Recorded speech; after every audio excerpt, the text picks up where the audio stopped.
Convenient care keeps getting better. Just ask Tim, whose cold was diagnosed in less than 15 minutes with an on-demand physician video chat using Convenient Care Now. Or Sarah, whose skateboarding son was able to limp into a walk-in at a 365-day urgent care. Or Marty, who chats with his regular doctor via telemedicine in between calls with the grandkids. Convenient care from Hackensack Meridian Health. Keep getting better. Learn more at hackensackmeridianhealth.org/convenient care.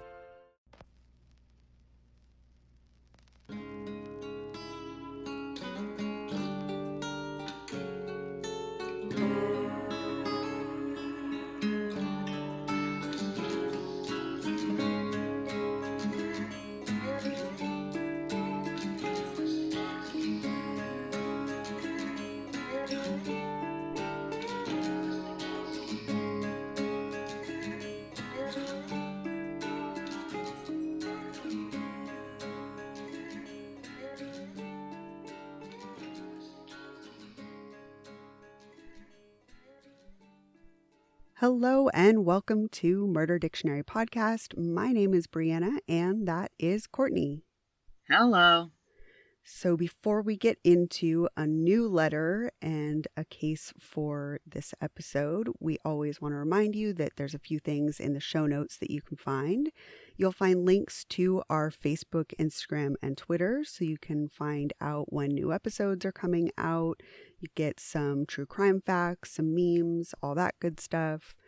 You will also find links to all the resources that we use to research each episode. So if you want to do more looking into the case, you can look at those links. We also put links to some resources for self-help groups, for 12-step domestic violence support, anti-bullying, suicide hotlines, Trevor projects, stuff like that. If you need any of those resources, the links are always in the show notes. And we have links to our merch site, which is Threadless. So if you want to get t-shirts, phone cases, mugs, stuff like that, check out our merch on Threadless. And lastly, we have a link to our Patreon, patreon.com/murderdictionarypodcast, where you will find early release episodes, ad-free episodes, bonus episodes, and extra content and perks for everybody that's on Patreon. So with that said, we want to say thank you to the new people that are on our Patreon. This week, the new people are Jill, Jonathan, Penelope, and Jen increased her pledge. So thanks, you guys. We really appreciate you being on our Patreon. Thank you so much. We hope you enjoy what we put out for you. Yeah, we appreciate you. You're the best. So we are starting a new letter. We are in letter Q, and we're going to talk about quarantine murders. We're going to talk about cases that have happened since the beginning of the coronavirus. It's kind of shocking how many there really are. How much has happened? Yeah. I was like, oh, maybe we'll be able to find a couple. They may be short episodes. This is a little bit of a departure for us because normally we do cover cases that have a conclusion. We like to use cases that have a verdict so that we're not just discussing something open-ended. We don't really do unsolved or anything like that. But in all of these cases, because of quarantine or because of like an overwhelming amount of evidence, it's just all signs are pointing to one person being the murderer. So none of these cases are really up in the air. Let's just say that. I don't know if that's the right way to put it, But I think that's the right way to put it. Yeah, so even though it's a little bit different for us that we're doing cases that haven't had an actual conviction yet, we are doing cases where, the people are only isolating with a specific group of people, or there's only one person that has access to the victim, or whatever the case may be. So, yeah, it's a little bit of a unique situation.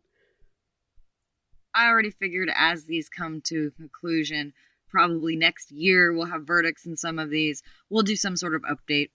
Yes, absolutely. We can do some follow-up because once these cases get finished and closed and people are convicted, then we can kind of update you. And there's probably going to be a little bit more information that comes out as the trials go on.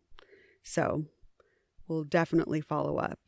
And also, I wanted to have a special little shout out because Kristen from our Facebook page that you may see posting a lot of things, she actually posted about this case that we're going to talk about tonight.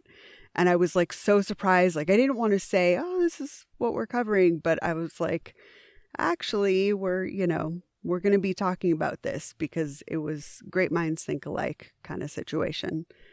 So that was the first time I've ever seen you like rat our letter out to anybody. Usually I try public. and like keep it a little secret, it's all on the down low until the episode comes out and then it's a pleasant surprise. But I was just so excited that she had posted about the case that we were working on. I was like, I can't hold it in. I got to spill the beans, basically. Yeah. Kristen's paying attention. She knows what's up. She could read our minds. Always. So this episode, we are discussing David Anthony and Gretchen Anthony. So Gretchen worked for a utility company and she was a single mom to a young daughter that she shared with her ex-husband. Being a mom was just extremely important to her, and she was really, really close with her daughter. By all accounts, they were just inseparable. People described her as extremely positive and a very motivating person. She was really into fitness. She stayed healthy by doing yoga. You know those people, right, that are just yoga, fitness fanatics, always super happy, just wearing a shirt with some sort of like happy motto on it. That was Gretchen. Gardening is my cardio. Right? Yes. In she Fabletics. Was that person. Yes. Total Fabletics lady. And absolutely. Totally just full of this kind of bliss and exuding happiness. People just constantly talked about how sweet and joyful she was. She was dating a fellow fitness enthusiast and personal trainer named David Anthony. David and Gretchen got married in Nevada in March of 2015. In a Ken and Barbie setting. Like their pictures, I mean, come on, it's gross. Just like all the blonde hair, all the white teeth, just the smiles, the hey, fitness, hey, gyms. Like that meme of all the guys in the spandex dancing around. Yes. Like totally them together. Yeah, very Ken and Barbie aerobics or something. Yes. They lived in Abacoa, Florida, where David worked for Orange Theory Fitness Gym. Fancy. Super fancy. If you're not familiar with Orange Theory, they're just kind of a bougie workout place. I don't know. They've been popping up left and right. I feel like I've seen them around the last 5 years, but it is seemingly a high-end gym. So he wasn't just some random trainer. He had to be somewhat successful to be working with this particular company, it seems. That's my take on it, or what my perception is, right?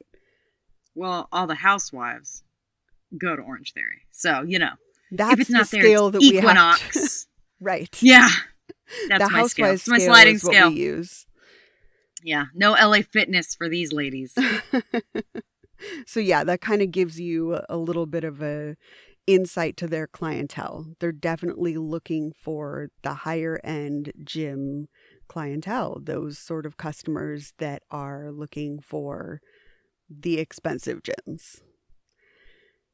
David's former boss, Dakota Minervini, says that he had two sides to him. One that was really positive and one that was very negative. One person who took his classes said, quote, "He was a great coach to begin with. Hot and cold. You never kind of knew which David you were going to get. There would be days when it would just be like, oh, that was the best workout I've ever had. And then the next day, it was like he was just kind of acting a little strange today. That's not really what you want in a trainer. Like, I don't know if you know that. Right. But, I mean, you definitely want some sort of, like, stability in the person. You know, the same, you know, that you're going to get there and they're going to be upbeat and they're going to be excited and you're going to enjoy working out with them. Not like, oh, God, what's this guy going through today? Yeah, stability and consistency, you know, That's you need the to word. be able to depend on them because they're kind of a leader. Like a trainer is someone that's leading a group of people working out, or, you know, one person. If it's a one-on-one session, you are looking to them for guidance and you are feeding off of their energy when you're working out. So if something's off with them, the session or the class is going to be off, you know? It's just not going to feel right. So there was plenty of times where his classes or his sessions just didn't feel right for the people involved. A coworker at Orange Theory described David as, quote, difficult to work with, and elaborated that he didn't get along with his colleagues. The longer he worked there, the more aloof and irritable he became. And he even began having attendance issues. So again, just a lack of stability, can't really be dependable. Like clearly something's kind of declining with him. Over time, David's instability and performance issues became too much for Orange Theory to tolerate, so he was let go in February of 2020. This is all just coming to a head so quickly, isn't it? Yeah, I mean, it just seems like things were going okay for a little while when he was there, and then they just went downhill, and it's like it's come to a head, and it's at a terrible time.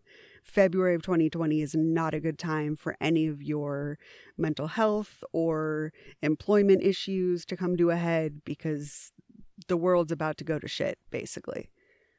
Yeah, just about in a month, everything is going to change anyway. Yeah, bad timing. Which, of course, is a cyclical thing where, you know, the bad timing of that going on makes it kind of this deeper spiral of emotional trouble and stress. And, you know, you get deeper into it because life is more challenging. His anger issues and volatility were also causing issues in his relationship, which led to David and Gretchen living separately, then filing for divorce on February 28th, just before the coronavirus lockdowns began. So, you know, early to mid-February loses his job, end of February loses his wife. Yeah. We see these kind of things happening where someone's just on this downward trajectory and just sort of snaps. And this is his kind of moving towards that direction of having some difficulties controlling his emotions. Well, the immediate thing I notice is it just seems like somebody who picked up a drug problem, couldn't handle it in their real life in the last couple months, loses his job, wife's noticed. I'm sure this was not a quick, like, I'm taking up cocaine for a week. This is usually something that builds, and just the way they describe him, a lot of this sounds like uppers, downers, like, you know what I mean? He's just like trying to weekend warrior it every day is what it feels like. And also like in the industry, I'm not saying that all, you know what I mean? But there's a lot of, you know. You're going to have a lot of personal trainers that are very mad at you. I know, I'm sure they are. They will be very upset. It really does seem like something had changed, and it's unclear. Maybe he had gotten into trouble with drugs or alcohol. Maybe he developed like a gambling addiction or something. It does. It sounds like a hidden addiction that's coming to really becoming a problem. I've been able to kind of maintain it for a while, and then it comes to a head, and now everything is falling by the wayside to this addiction. And right. Maybe he didn't tell anybody about what it is, but my investigations in true crime, as well as yours, prove, you know, we sort of, maybe. Yeah. We'll put a question mark next to it. Exactly. There's a question mark. It's speculation. I know that it's just speculation, so we don't know if these things are true, but there's got to be something going on that's causing this change in his personality. And I think, it could be drugs, alcohol, gambling. Maybe he was cheating and having trouble trying to hold a double life together, or maybe there's some sort of mental health issue that started manifesting itself. Sometimes people are, perfectly normal, and then all of a sudden this mental health challenge just comes up, and it's, he's in his 30s. Usually it comes up a little bit earlier, but it could have been something like that, that he was fine before. And then all of a sudden there's these symptoms that had never existed before. We don't know, but there's definitely a distinct change. That's the one thing that we can say, is that everybody said he was this sort of person back then. And then all of a sudden he was just unstable, unreliable, volatile, angry, all these things that just point to something is wrong with him. Something is wrong in his life or something with his brain chemistry. We just don't know. So. I agree. Yeah, but it just caused everything to come crashing down. Whatever it was, it's just his work, his relationship are gone because of it. So after they separated, loved ones were really concerned for Gretchen. A friend said, quote, "I told Gretchen that he was off and she needed to stay away from him." Family members tried to be supportive of Gretchen during the end of the relationship, and they said that David, quote, "had issues."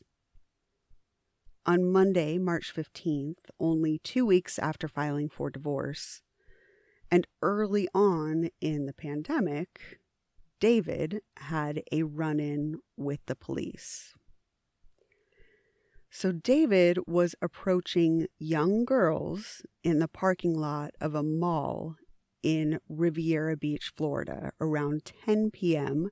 when officers noticed him acting erratically. 43-year-old David was reportedly chatting up 15-year-old girls while pacing back and forth, and they described him as sweating profusely. Yeah, that sounds totally normal. But it is Florida. It could be super humid. It could be, but I mean, we're talking about late I know February, what kind of early sweating March. we're talking about. Yeah, this is another thing that points to possible drug addiction to me, Yeah, 100%. This is like one of the red flags. Right. So cops approached him and they just started asking him questions, trying to kind of suss out what was going on with him and his erratic behavior.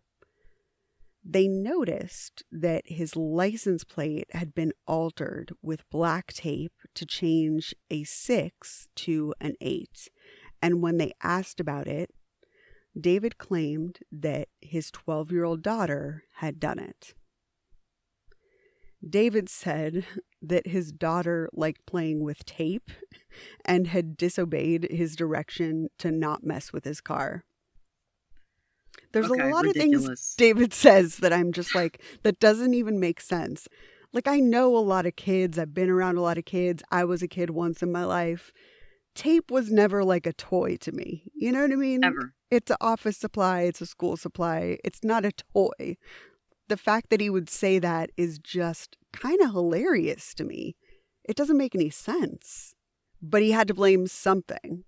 Yeah, he's just an idiot. Like, in this point. I mean, it's just, okay, whatever. Maybe he's like really, he is good looking. So maybe he's just floated along. Like, oh yeah, whatever. Okay, just whatever this good looking guy is saying. You know how sometimes people just allow stupid shit to come out of their mouths?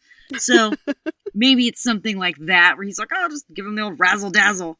And they'll just forget, that I'm acting insane. And by the way, the second I see that your license plate has been changed, sir, you're going to just get into my car. We're not even talking anymore.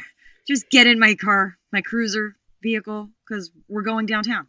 It's really, really I've done my investigation. Yeah, I mean, that's all the evidence you need to really say, we need to search your car at least. You know? Something's wrong here. Yeah. So while talking to the police, David was still behaving erratically. Like I said, sweating profusely, kind of just twitching and doing all that sort of stuff. The officers became concerned when he started reaching into his car and not listening to the police's demands to keep his hands visible. And of course, like, this is all happening really fast. They're asking him some questions. He's trying to reach into his car. They're yelling at him, we need to see your hands, but it's all just going really fast. And the situation escalated to the point where the officers ordered him to get down on the ground. But he didn't comply. He wasn't listening, and so they drew their weapons on him. When they attempted to arrest him, David was still struggling to retrieve a, quote, unknown object from his car. And of course, their worst fear is this is a gun or some sort of weapon. During the ordeal, David resisted arrest, and he actually slammed his car door on the arm of one of the officers.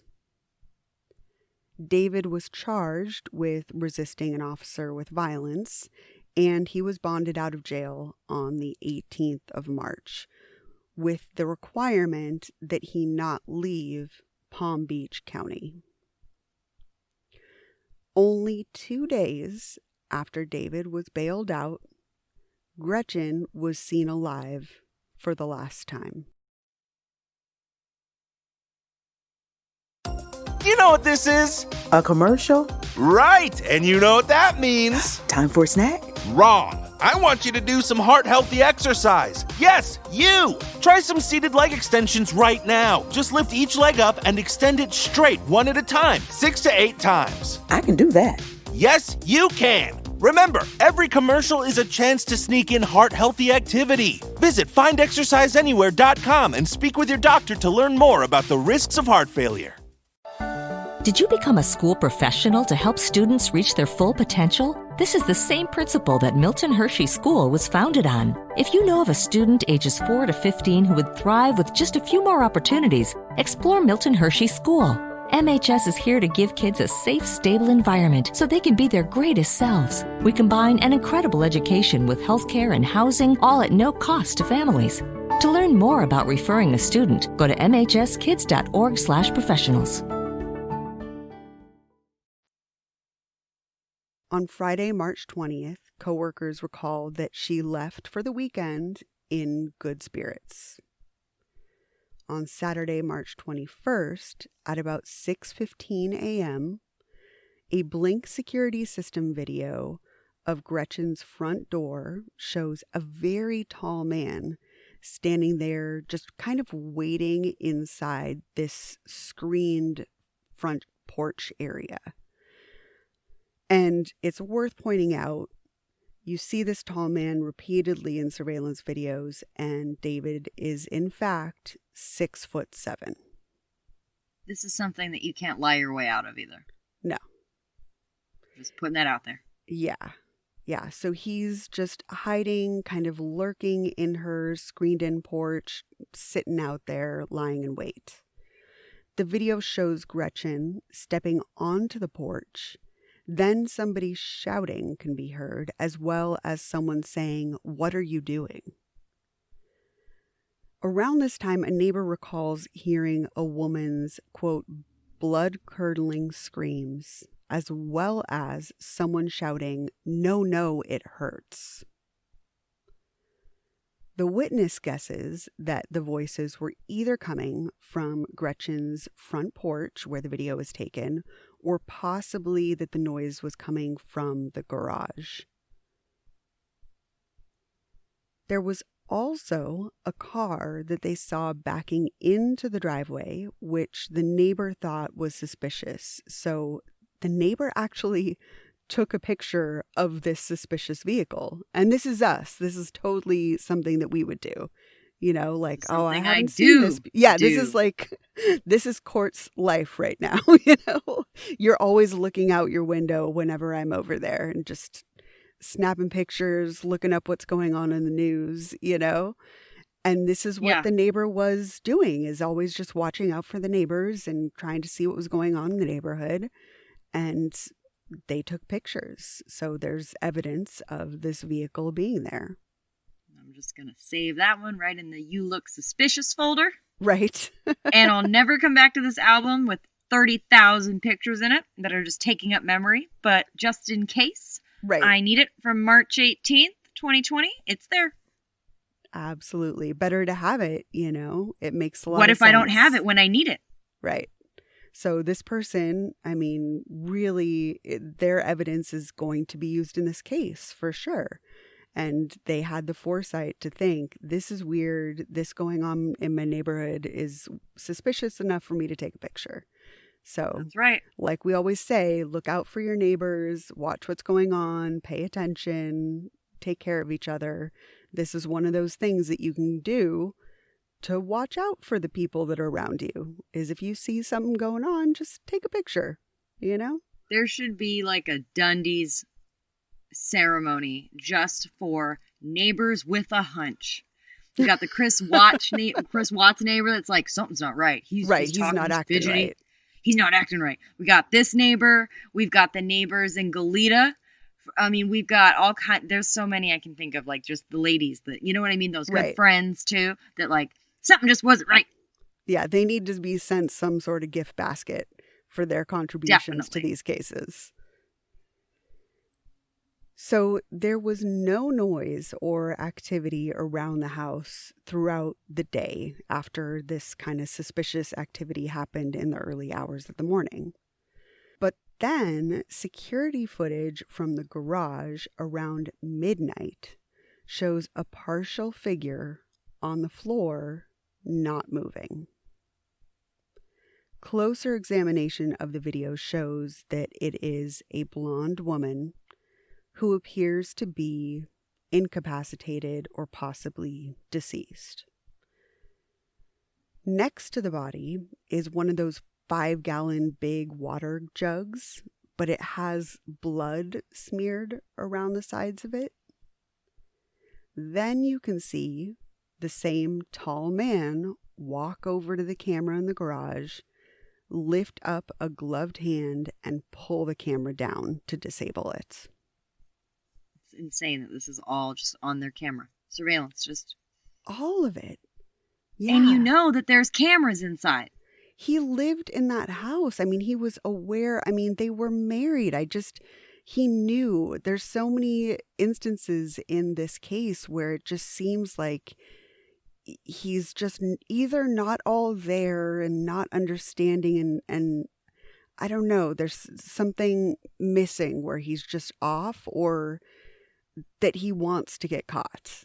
He just has no foresight into what he's doing on camera or creating all this evidence. And of course I don't want him to get away with it, but it's just so strange because you so rarely see a crime where there's so much evidence and no effort to conceal it.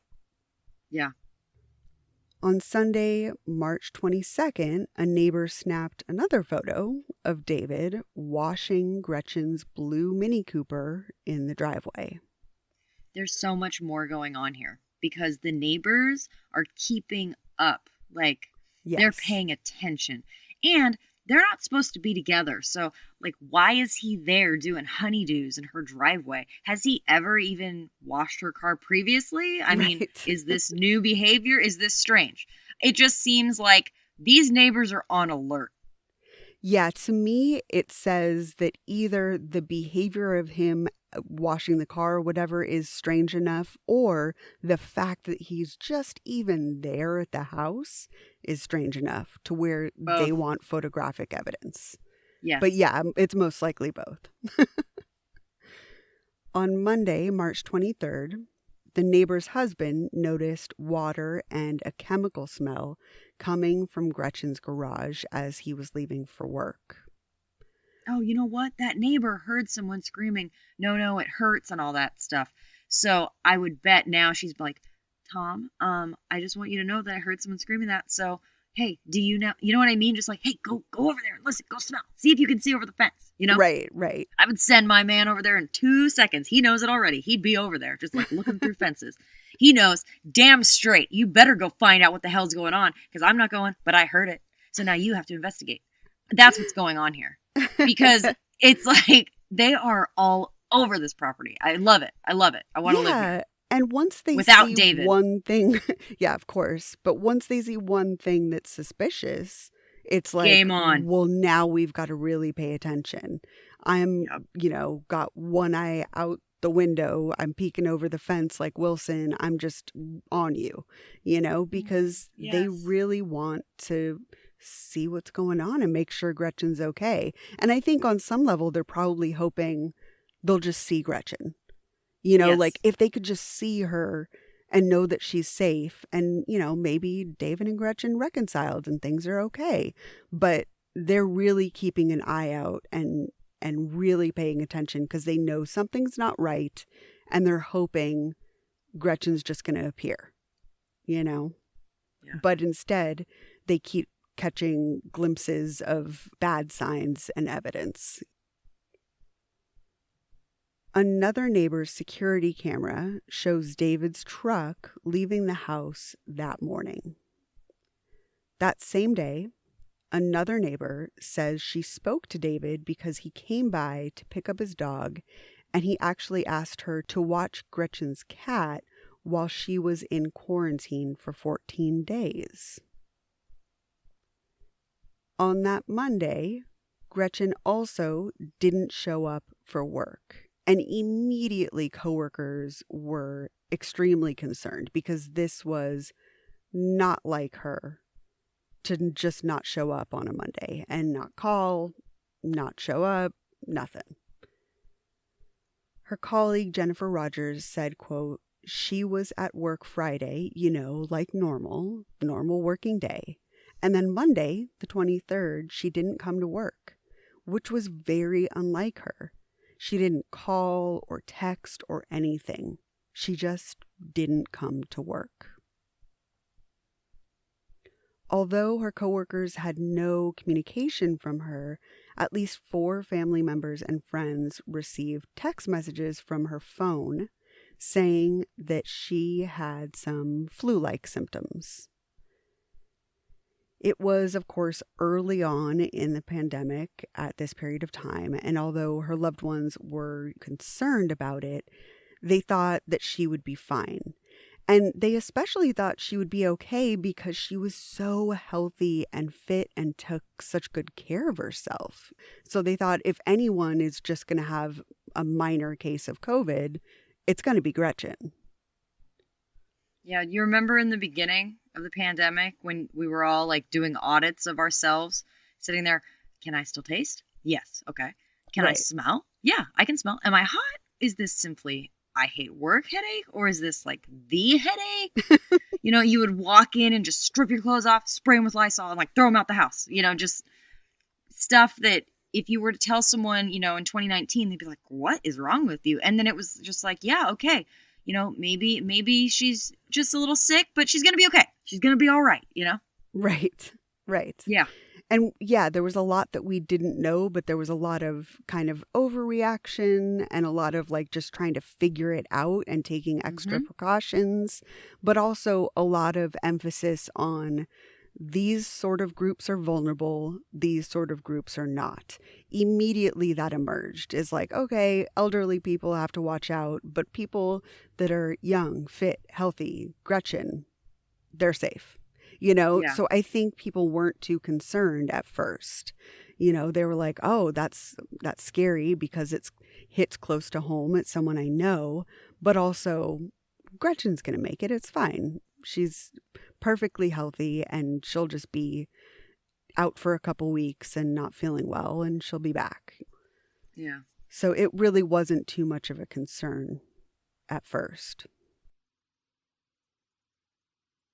So people believed they had no reason to worry. They thought she'd be slightly sick, she'd recover quickly, everything would go back to normal. But early the next morning, on Tuesday, the 24th, David drove Gretchen's Mini Cooper to the hospital. Security footage shows him pulling the car into a space in the parking complex, then leaving the parking lot on foot and walking towards Old Dixie Highway. That same morning, loved ones say that the text from Gretchen's phone began to sound significantly more concerning. The tone and everything, the severity of her case of condition or whatnot was worse. She said that she was diagnosed with the coronavirus and she was being transported from the Jupiter Medical Center hospital to a CDC facility, which was about 60 miles away in Belglade for further observation. And at this point in the whole pandemic, if I was one of these people that got a text message that said I was going to a CDC facility 60 miles away just for everything, I would immediately just like level 100. What is going on? Wait, what are you talking about? You know, there was just such a want for information, and then just like, wait, huh? It's just a lot with no background. And it's just such a huge escalation at a time where people don't have a lot of information about this new emerging COVID diagnosis. Like, people don't really know what's happening, how it manifests itself. So one day she's got minor flu-like symptoms. The next day she's being transferred to this huge facility. I mean, I think people were starting to get really scared. And of course, you don't know what to believe because it's early on. So you can kind of only take it at face value. Like, well, says she's going to CDC, so that's what's happening. It's scary, but I guess this COVID thing is more severe than we thought, or whatever the case is. It just escalated from one day to the next in a very scary way. That Tuesday, her boss and coworkers finally got communication from Gretchen's email. The messages sent from her work email address said that she had developed, quote, a low-grade fever over the weekend and awoke to shortness of breath this morning, so she was going to the hospital. Later emails said that she had a, quote, acute case of COVID-19. This is where it starts seeming like there's some inconsistent information. Her coworker, Jennifer Rogers, described the emails as unusually worded, and although multiple colleagues were receiving communication from Gretchen, something just really didn't seem right to them. Something was off. They could feel it. Jennifer Rogers said, quote, the language in the email was alarming. It didn't sound like her, It was very strange. Since the general consensus among her colleagues was that basically something was wrong, Gretchen's boss actually decided to contact her mother and express her concern. Say, I think something's going on. Maybe look into what's going on with Gretchen. Those are good friends. Yeah. People are really looking out for her. Meanwhile, another concerned friend was contacting David Anthony and asking how Gretchen's doing and trying to get an update and get some information. David said that he had seen her Saturday morning, and she said she just wasn't feeling very well. So what she planned to do was just go to the beach and relax, and hopefully that would help her recharge and feel better. That is not what people do when they've had a fever and shortness of breath and have been in a CDC unit. I mean, okay. Right. None of this is adding up. And people are starting to realize that everybody's getting different stories, and people are getting stories that don't really add up, aren't really coherent or anything. They're just random facts, The friend says David texted her saying, quote, "Then she proceeded to tell me I should plead insanity on some bogus police charges I've been dealing with. Haven't spoken to her since. Why? Is everything okay?" I see what you did there, David. But everybody else does too, okay? Yeah, he's just... people are on to him and he's deflecting. In the text exchange, David said he had no knowledge about Gretchen being at a CDC facility, but of course the friend felt like something wasn't right. Everybody can sense it right away. The next day, with everyone feeling generally uneasy about what's going on and confused about what the state of Gretchen's health was and where she was at, her family decided to contact police to report her missing, and they requested a wellness check. Her family did mention to police that they were concerned that her estranged husband, David, might have something to do with her disappearance. They described David as having, quote, issues, and said that his history of concerning behavior made them believe he was capable of harming Gretchen. While the family was filing a report and police were starting to investigate on that Wednesday, March 25th, David was 500 miles away in Pensacola. That's much further away from Palm Beach County than he's supposed to be. Right. He's out on bail right now. The condition is to stay local, so that's a violation right there. Want to hear something amazing? Discover matches all the cash back you earn on your credit card at the end of your first year, automatically, dollar for dollar, with no limit on how much you can earn. Extra cash? Come on, how amazing is that? In fact, it's even more amazing when you realize all the places where Discover is accepted. 99% of places in the U.S. that take credit cards. So when it comes to Discover, get used to hearing yes more often. Learn more at discover.com/yes. 2020 Nielsen Report. Limitations apply.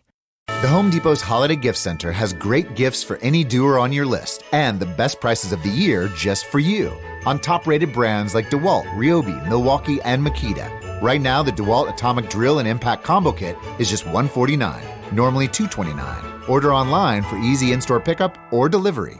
The Holiday Gift Center, in-store and online, and Black Friday prices now through December.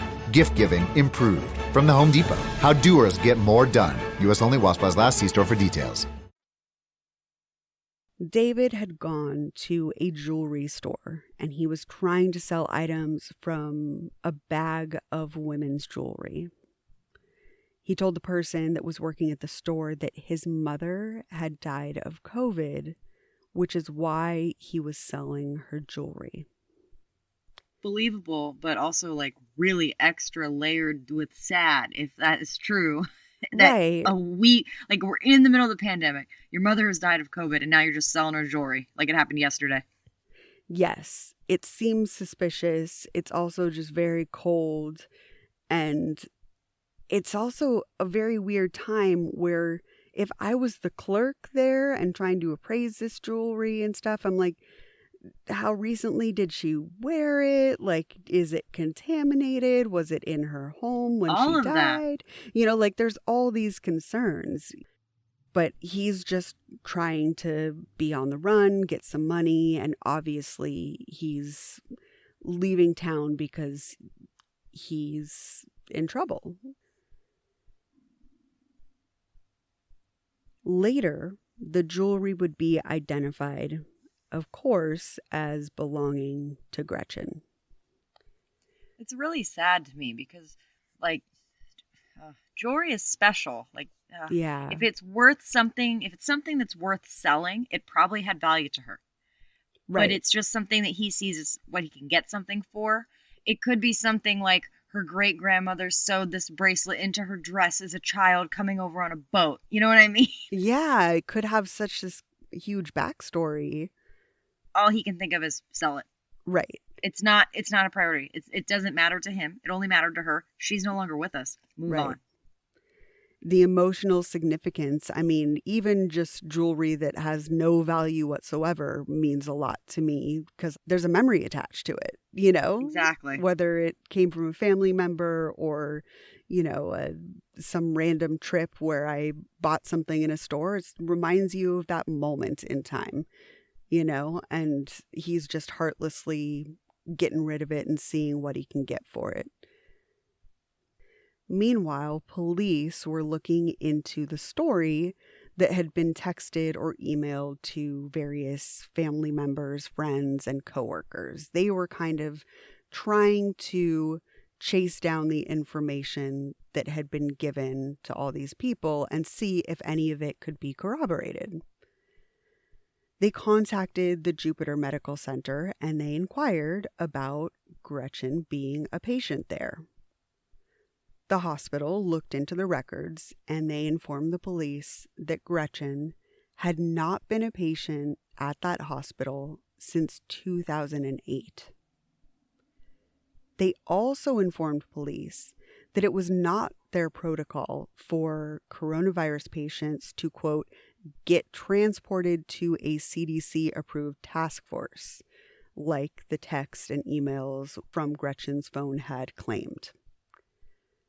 However, Gretchen's car was indeed found in the Jupiter Medical Center parking lot. The car immediately seemed suspicious because, first of all, her purse was just sitting on the front seat.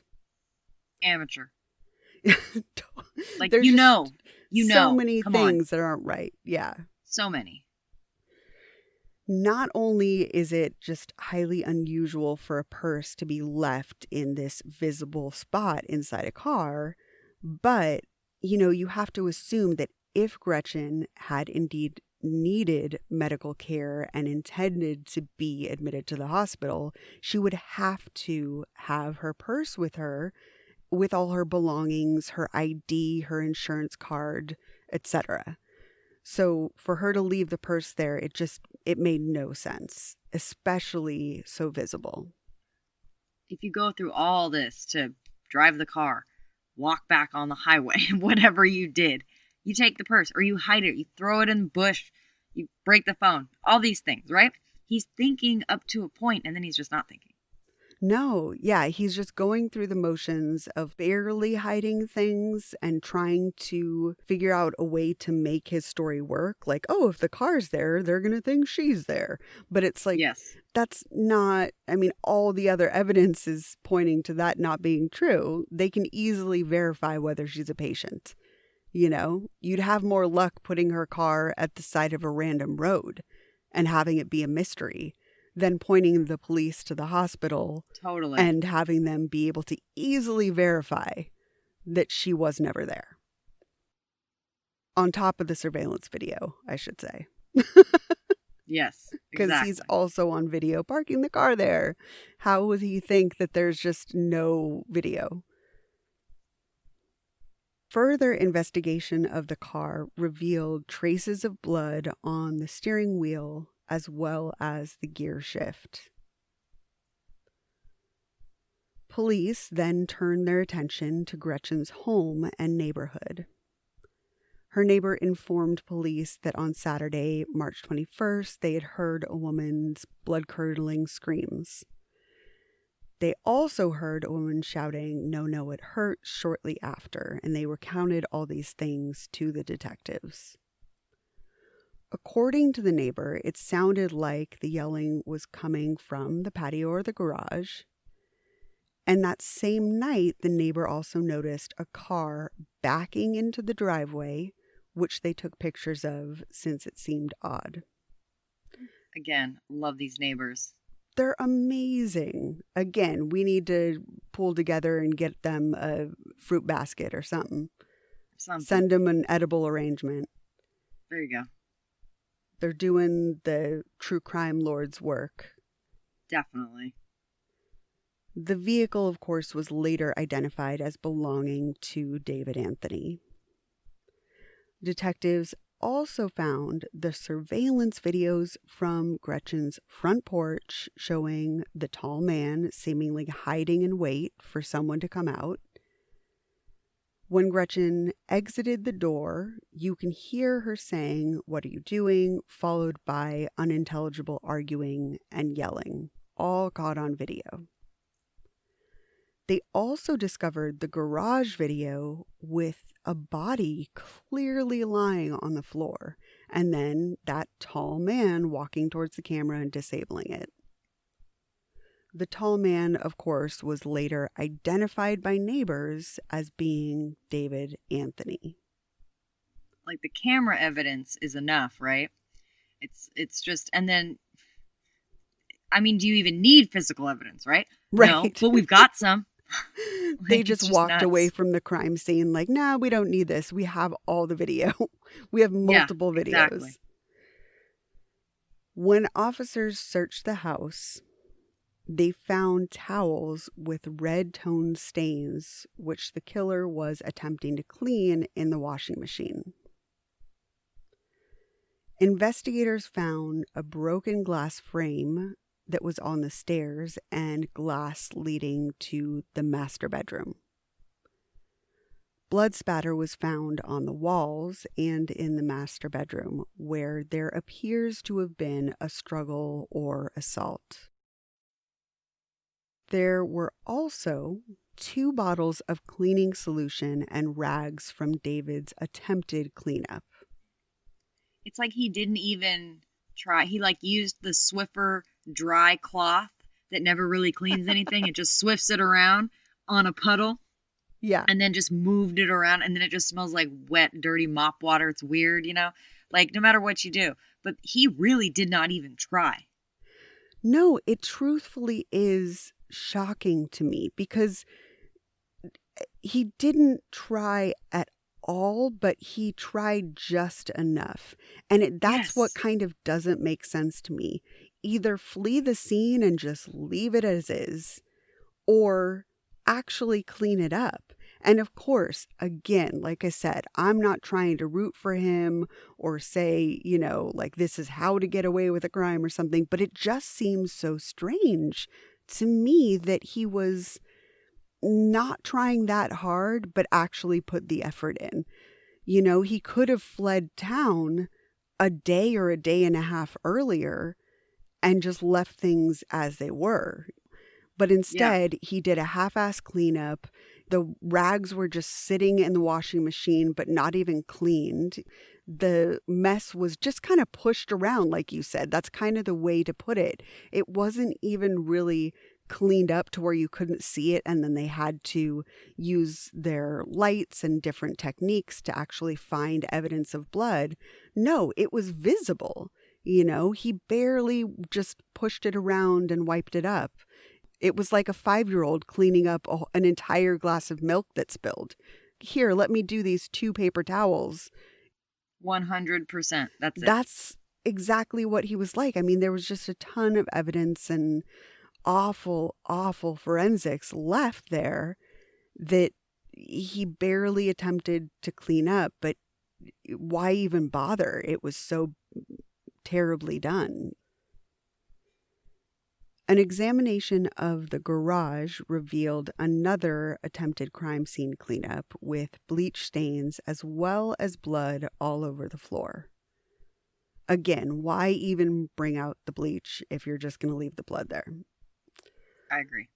A cadaver dog who specializes in detecting the scent of decomposition indicated that it did indeed pick up the scent of decomp inside the home.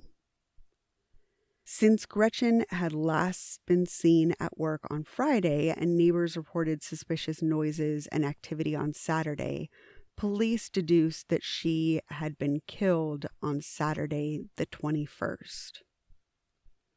The various surveillance footage and witness statements all point to David Anthony, so detectives, of course, set out to locate him.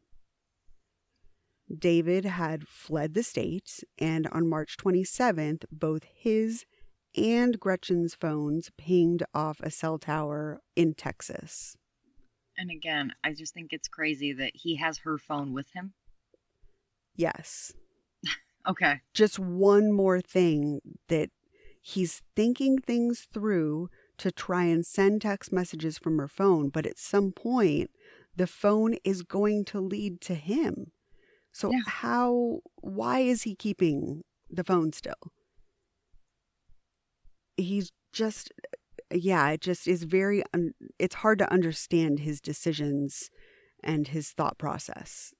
Yes. There's a lot of crimes that we talk about where you can really follow their thought process because they're trying to conceal it and they do these sort of activities and actions to cover up their tracks. And his are just so all over the place and hard to understand. It just doesn't make any sense. On March 30th, detectives were actually able to get a hold of David on the phone. He said that he had spoken to Gretchen and she had told him the story about receiving treatment for COVID-19. David said that the coronavirus story was actually just a cover because she was actually afraid for her safety and needed to go into hiding. According to David, Gretchen had recently discovered that her employer was committing tax fraud. He said that she was preparing to basically come forward as a whistleblower and that she was scared that if she didn't flee her home, then someone could possibly come hurt her. Okay. Right. Yeah, just nonsense. And law enforcement was not buying his story at all. And it seemed like nothing he said was adding up. Additionally, David seemed to not really have a straight story since he also brought up that Gretchen's ex-husband had forced their children to send threatening text and voicemails to both Gretchen and David's phones. Okay. Yeah. So not only was this story not very convincing or coherent, but none of the facts and evidence matched up with his account of the events that he said were going on. Again, all of these things are verifiable. All of these things you can corroborate or not. So it doesn't make sense. He's telling these stories and it's easy to debunk what he's saying. So even though, they didn't believe anything that he was saying or any of the stories he was weaving, they were able to get some information that was true because they did track his phone. So during their conversation, they pinged his location and narrowed it down to the Las Cruces area of New Mexico. Another New Mexico. Always. We're going to become a New Mexico podcast. It's always around. The next day, on March 31st, David was out walking his dog in Las Cruces when New Mexico State Police swarmed in and apprehended him. He loves this dog. Yeah, he was all about the dog. Yeah. And at least it's a story where the dog is safe. I hate the true crime stories where the dog is not. So No, we hate those. One positive thing. It was unclear where he was staying at the time that he was taken into custody, but he was found over 2,000 miles away from where he murdered Gretchen. I was just taking the dog for a walk. Right, 2,000 miles away. I walked here. I'm Forrest Gump.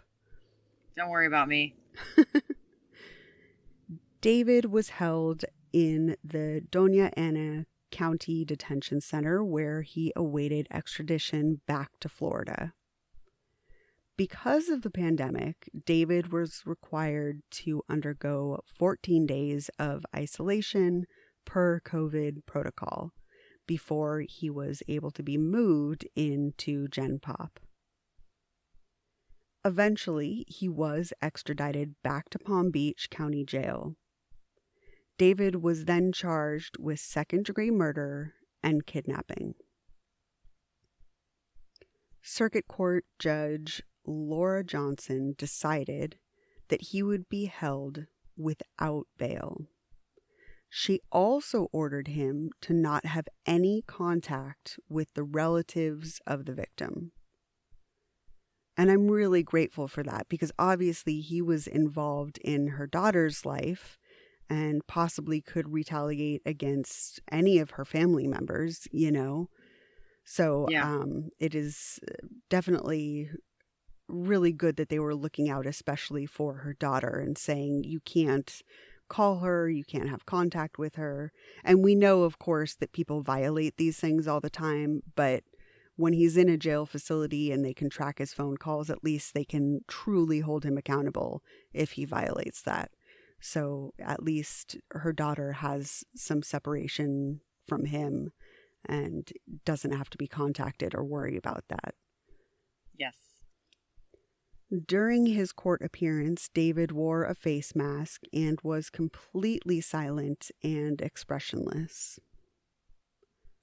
A former coworker of David's from Orange Theory Fitness said, quote, "I'm very shocked. Nobody would ever think that anything like this would ever happen." Many of Gretchen's friends who knew David well from all these various social gatherings throughout the years were completely shocked that David had harmed Gretchen. Their friend, Casey Kaplan, said, quote, "When we got the call Gretchen was missing, it was shocking. But then to find out David had something to do with it, that was just a gut punch." 5G just got real. iPhone 12 Pro Max and iPhone 12 Mini are here on Verizon 5G. The iPhone is mini, but the 5G is huge. With the coverage of 5G nationwide and in more cities, the performance of 5G Ultra Wideband, the fastest 5G in the world. Pre-order iPhone 12 Pro Max today and get another on us with Get More Unlimited plan. This is the phone to get. Get the 5G phone everyone wants on the 5G America's been waiting for. Order online today with touchless pickup at stores, only on Verizon. Want to hear something amazing? Discover matches all the cash back you earn on your credit card at the end of your first year, automatically, dollar for dollar, with no limit on how much you can earn. Extra cash? Come on, how amazing is that? In fact, it's even more amazing when you realize all the places where Discover is accepted. 99% of places in the U.S. that take credit cards. So when it comes to Discover, get used to hearing yes more often. Learn more at discover.com/yes. 2020 Nielsen Report. Limitations apply. Seems like he presented well in front of certain people. He was a Yes. pretty boy, you know? So it was like easy to show up and smile and be pretty. And, oh, he was such a nice guy. You know, what did he say? I don't know, but he was nice, right? So it's like, I have a feeling that the people that she really talked to obviously knew the truth, the coworkers. But, you know, like these kind of peripheral characters in their life that are just, oh, it was so shocking that he, you know. But then there's a lot of people that say, you know, he was hot and cold. So Right. tells me that he was very socially able to present. Absolutely. Yeah, that's a great assessment. Of course, he's just passing enough. Like you said, he could just kind of get by on some looks and a little bit of charm and get along with people and be kind of just a amiable, nice guy. And then all of a sudden he started kind of showing some cracks in that, but not everybody saw that side of him because Yes. it was only people that were around a lot. So if you worked, 8 hours a day with some people, they're going to see some cracks showing. But these other people that may only see him at a birthday party or a baby shower or a once a month double date or something like that, they saw the good side of him. They saw the Yep. side that he wanted to present. So it was easy for him to pass. It was easy for him to just seem like he had it together and he was this loving husband. I agree. There was definitely a few people that picked up on things not being right. And then the other half were pretty shocked. Gretchen Anthony's daughter is now living with her biological father. Gretchen's friend, Jennifer Rogers, said, quote, "She was a wonderful person who didn't deserve any of this, I just really hope that anybody that has any information will come forward, because I feel like there's got to be somebody that saw something. Surveillance footage. Yeah, there's so much. Then there's so many neighbors and other people that already know stuff, and I hope people continue to come forward. Yes. Family and friends of Gretchen Anthony are urging anyone with information about her disappearance to come forward. Gretchen's body has still not been found. Michael Barbera from the Jupiter, Florida Police Department said, quote, "This is still an open and very active investigation. Locating the whereabouts of Gretchen Anthony remains our priority, and detectives will continue to diligently investigate every tip and lead until we find Gretchen." Jupiter Police Department is urging anyone who may have any information about this case to please call 561-741-2235. So hopefully there is some information and tips, and people are still looking for her and still trying to recall what happened or what they remember about that period of time, and hopefully they can piece it together and find her. Hopefully. He did a lot of driving. It kind of reminds me of Susan Powell, how there's like 800 unaccounted miles for that. I mean, just 800 miles any direction is a long way, you know? So it's very similar to me with this, that he's found 2,000 miles away. Like, he could have been moving her. He might have just put her in one place and just been done, and we just haven't found her yet. But he could have been moving her. You know, you just never know. He doesn't seem to, like, have any sort of plan. So he could have, you know, who knows? I just hope they find her. It is just Always. really confusing on so many levels. And since he traveled, like you said, so far, I mean, she could be anywhere along that 2,000 miles. But also, judging from how chaotic his cleanup was, how erratic his behavior was, how, you know, he really wasn't good at concealing anything, I really have hope that they will find her. I really have hope that because he made so many quote unquote mistakes, you know, during this process, it's got to mean that she's out there somewhere that's findable. My words agree. are not working very well, but you know what I mean. No, he was sloppy in every other aspect. So Yes. realistically, that means that he probably just, hate to say it, but it's the truth, like pulls a Casey Anthony, right? And it's just like 10 feet away, just like right here. You know, Yes. it's like, you just have to know, not necessarily know where to look, but also have the time and like search parties and stuff, you know? And It could happen. tips and information. Tips. And yeah, Exactly. I think Neighbors the probability, that saw something. Yeah, absolutely. So I think the probability that, you know, there's people out there with information and that his, you know, execution of this crime was just so erratic and disorganized that it's likely that she's close by. It's likely that she will be found. And I'm really hoping that happens soon for them, because that, you know, will help with the closure and moving on. And her daughter is so young, and I really hope that her family gets that. So Yeah.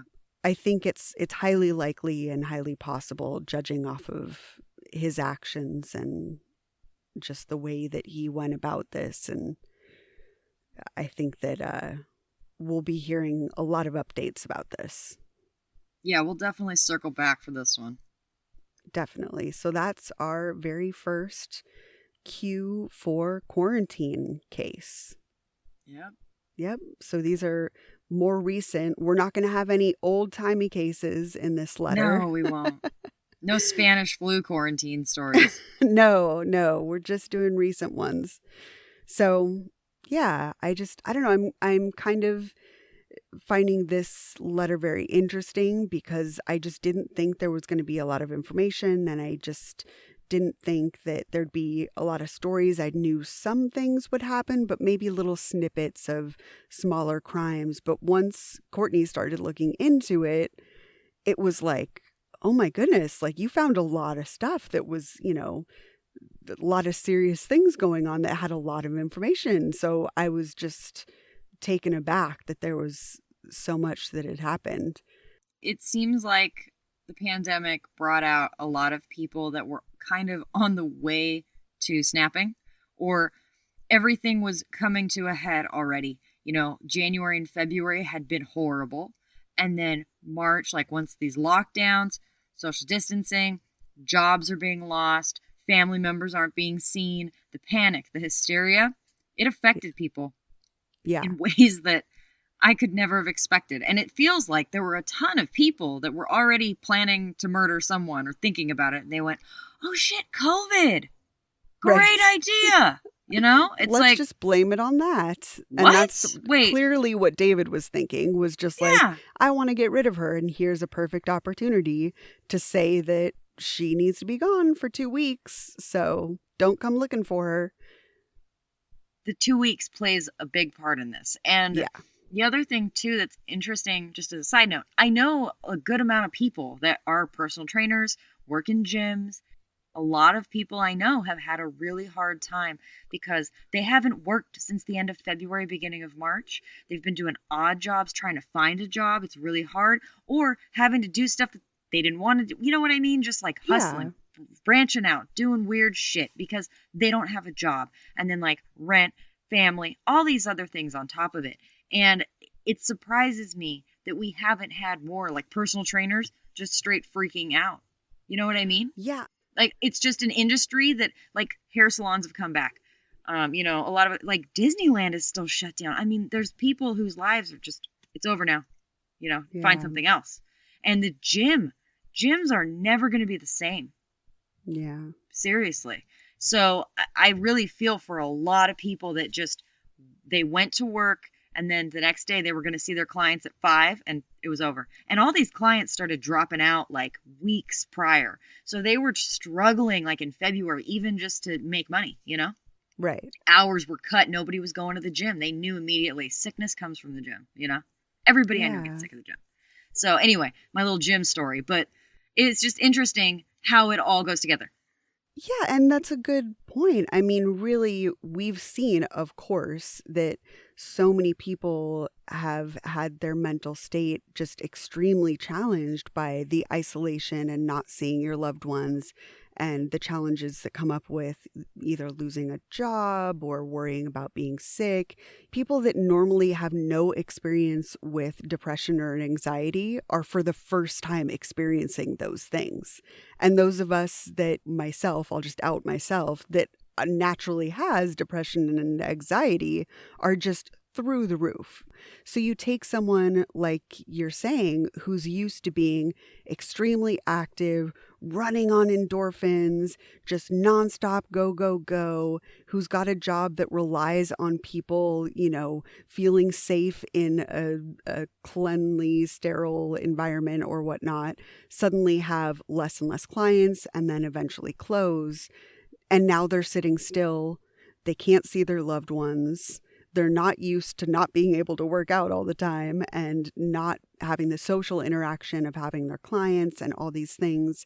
I think the pandemic has hit so many people so hard, but I think that it is a little bit of a unique case with people working in the fitness industry because the activity aspect of it, the social aspect of it, the fact that nobody feels safe going to the gym still, despite other businesses opening up even at partial capacity.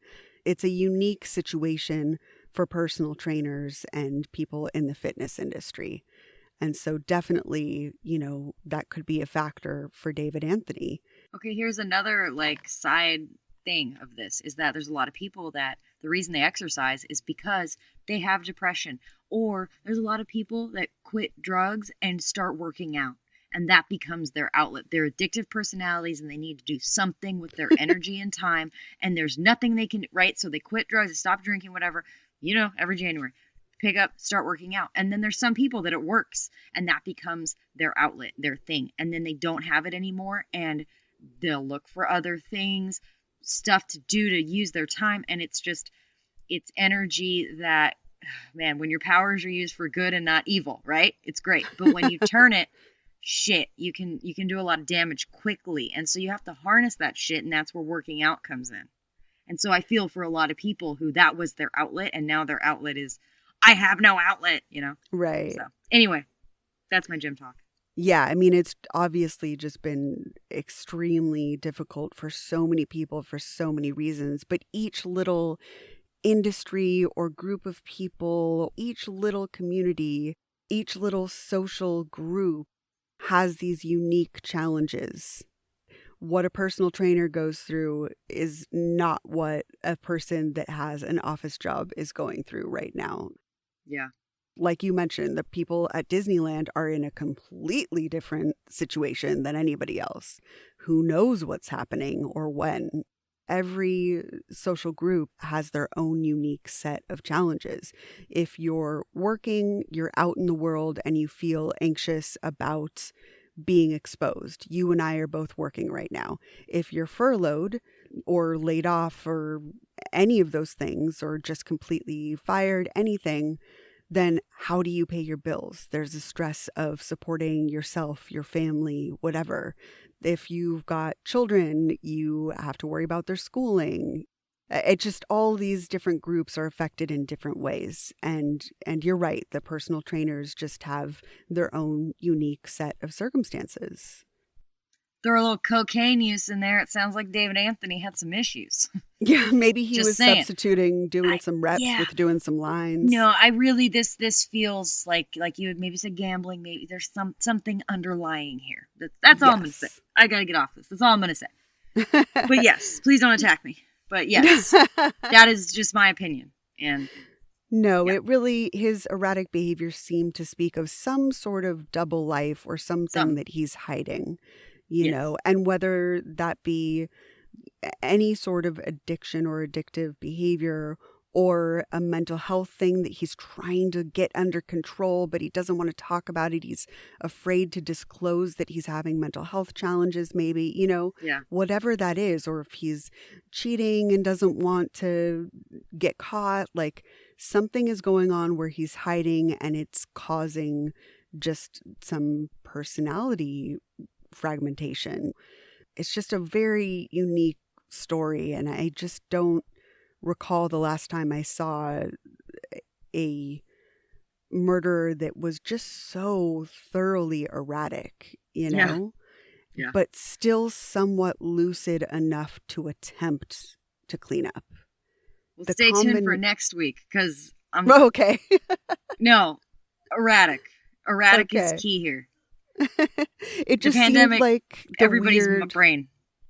Yeah, it just seems this one is especially unique because it's just this combination of chaos and organization. He's got a plan, but it's not working. He's got a plan, but it's just too chaotic and obviously just poorly thought out. Yeah. He's trying to cover it up, but he's doing a really bad job. You know, like it's both of those things all at once throughout these entire, you know, like week or so of trying to hide this. Yeah. So yeah, we will be back next week with another chaotic quarantine story. Sounds good to me. So before we get out of here, again, we want to thank the new supporters on Patreon, Jill, Jonathan, Penelope, and thank you to Jen, who increased her pledge. So thanks, you guys. Thank you. Thank you so much, everyone.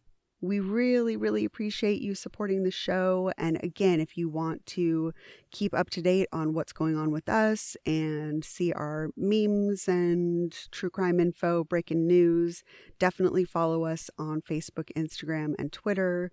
You can find our merch on Threadless. You can join our Patreon at patreon.com/murderdictionary.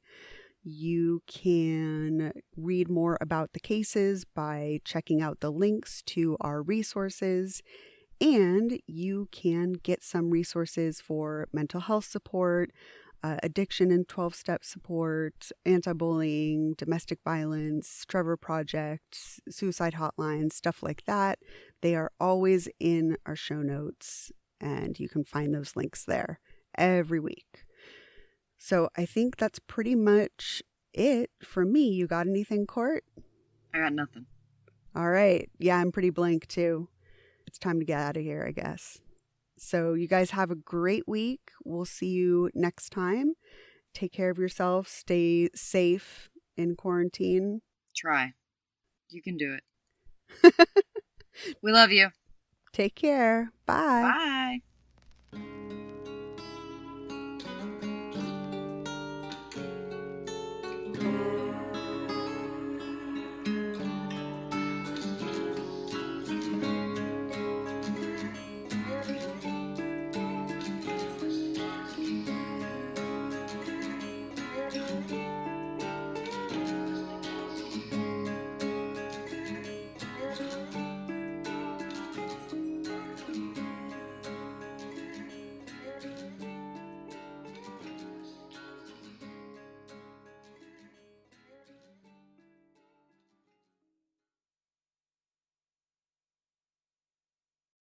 Want to hear something amazing? Discover matches all the cash back you earn on your credit card at the end of your first year, automatically, dollar for dollar, with no limit on how much you can earn. Extra cash? Come on, how amazing is that? In fact, it's even more amazing when you realize all the places where Discover is accepted. 99% of places in the U.S. that take credit cards.